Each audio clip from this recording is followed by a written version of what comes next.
You are better off in Flagstaff than the people in Pinal County and Prescott Valley and the White Mountains, and surely the Navajo Nation. I have business people coming up to me and saying, Doc, we know your overhead is 60 to 70%. How are you keeping in business? This administration does not like small business. This administration understands that what was the workhorse of America is a small business person. They're building a government. Who's going to fund it? I understand those things. It's not about creating jobs right now. It's about saving jobs. And I don't know what kind of malarkey you guys believe in, but no one's taken into the trends of late summer, late spring, early summer, and the natural trends of employment in this country. And what's going to happen in the fourth quarter and the first quarter, fourth quarter of this year and the first quarter of next year? It's that same tale.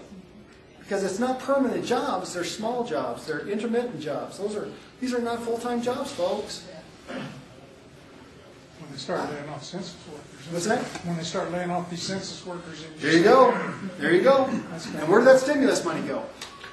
There, it was all government. Some of it's going to Greece. So what we've got to do, and here's the next thing, just so you know. I sold my practice last Tuesday to a kid from here in Flagstaff. And I'm proud of that. Because I brought somebody home that wanted to be home. And that's something that we have to do with family. If you wonder why I know so much about banking, did we get that bank loan for that kid here in this state? No. Do you think we really get it in this state? No.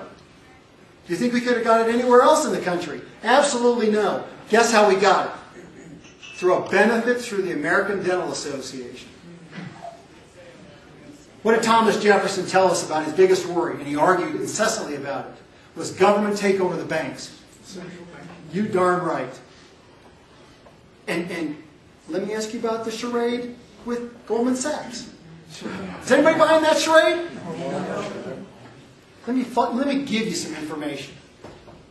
Was Goldman Sachs ever offered less than $1 for dollar buyout?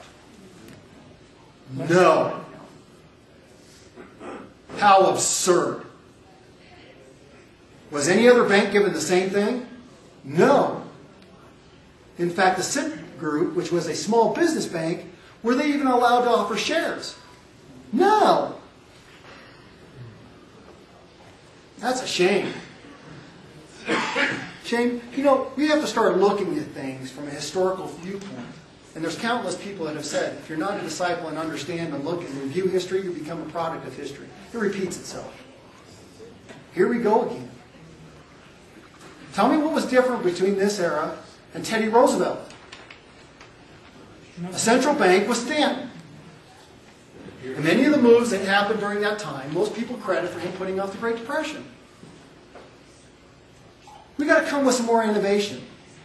So what do we got to do? Small business is what? Leveraging money, right? That's what it is. So where's the money going to come from? Private sector. How do we do it? Well, you have to cut taxes for one thing. Good. Well, first we got to start printing money. And you have to cut regulations where people can operate. You have to get out of their way and let them operate their business. You're exactly right. But we also got to do something else. You have to create wealth rather than consuming it. There you go. I like where you're going. You have to create wealth, through productivity and manufacturing and all that type of thing. But what we got to do is, I got to get a buy-in to America. Let me ask you a couple things. How long ago did the old money in America go off the playing field? 40 years. Well, not really. But they're still old money. But they left it 5 years ago. They've not been playing in the playing field. Why do they want to come back in? This administration is devaluing the dollar and their assets. Okay? Here's a free marketplace. When a bank gives me a loan, do they watch over me? Do they make me succeed? No. But if I give you money, I'm going to make sure I'm going to succeed. I say, hey, Gus, what are you doing? Tell me what's your profit loss. Tell me how you're doing this. All those things. I get something that I can't buy from a bank. So I need a directional incentive. Small business and infrastructure. And I want America to invest in itself. And everything's on the plate. I said infrastructure. I mean roads, bridges, infrastructure. Let's step back in time. Remember when the bridge went down in Minneapolis, Minnesota? And they said how many bridges in the country weren't usable? How many of those actually got done? Actually, 5%. Okay? My brother-in-law is one of the foremost engineers in the country for dams and bridges. Okay? Well, holy cow, we're running around on infrastructure that shouldn't even tolerate us. Boy, I think it'd be time to see what we could do, private sector-wise in an infrastructure act. I want to take that chance. I want to see what people can do. Because that's how we build. Tell me about our steel industry. Non-existent. Okay? We got construction people. We got everything here. We can put it to work. And small businesses, that's how we start getting it to work. Lean and mean. Get it to go. And you know what's even better about that? Is District 1. How can we do this? Agriculture. Someone's going to say, you're hiring a kite. Oh, wait. Okay? Energy and resources. Let's talk about agriculture. What does District 1 have in agriculture? Everything. Citrus. We have all the fruits and vegetables. We got cotton down the south. We've got pork. We've got chickens. We've got beef. We've got water. Holy cow, we got a lot here. What about lumber? We got lumber too. But it's locked up. Well, but those are things we got to start looking at deregulating. We got to start looking at this. But do you know that in 2008, in the Farm Bill, there was actually a passage that 16 states or entities could actually do their own food stamps. They had to do it for 5 years. Let me ask you a quick question. What is on the WIC diet, women, infants, and children, that everybody shouldn't be on? Maybe the fruit juices. Okay? I can take that. There is nothing. If I'm asking you to tighten your belt, then the federal government should also tighten its belt. And the bureaucracy. Can you trade WIC dollars like you can food stamps? Absolutely not. And guess what the #1 class in schools are today? Cooking. Here's a sign. All of a sudden we get to teach kids about what's good for you, how it should be, and how you get involved with your body. Personal accountability, personal responsibility, and they're dying to learn. Here's your sign. That's a good little avenue to start here. Boy, I thought First Things First in Arizona was a great way to start. That's one right there. And we got the whole country to show it. #2 is energy. We're blessed. My energy ideas is that everything is on the table. Everything is on the table. But let's make it work for us. Okay? Because I also believe in alternative energy. I built my house. I'm the first guy out in Coconino County who took on the styrofoam blocks, by the way. You know what? If you look at my house, it looks like a regular log and rock house. It's very energy efficient.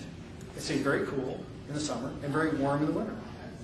So you don't know any different. We can teach construction, because I put myself through construction, through school with construction. I built big, long mansions, and in the times when things were bad in Wyoming, we did add-ons and energy efficiencies and all that kind of stuff. So we can work, but that's best done on the community level. Solar may not be good somewhere else in the state. It's great here. Wind. All these things need to be there. Yeah, let's work. Holy cow, today we had way too much. This is the first time I've ever had a gust when I was driving down to Camp Verde for a meeting. And I started in one lane and I ended up halfway in the other lane. And I got a little scared. And if you've ever been in Wyoming between Laramie and Cheyenne, okay, it took some doing there. But, and you got another thing. It's called the Native Americans. I want to spend a little time right there with Native Americans. Something happened with Native Americans. They get the same benefits that you and I do. And this applies to health and to energy. But they also get another thing through the BIA, the Bureau of Indian Affairs. So they get another tributary. In that aspect, they actually challenged the federal courts about self-determination. And the courts have held it. In the past, they had to do their contracts in health with Indian Health Services. Now they don't have to. They can actually take the money allotted to them by tribal numbers and do whatever they'd like to. There's a few strings, but not like the rest of the strings the rest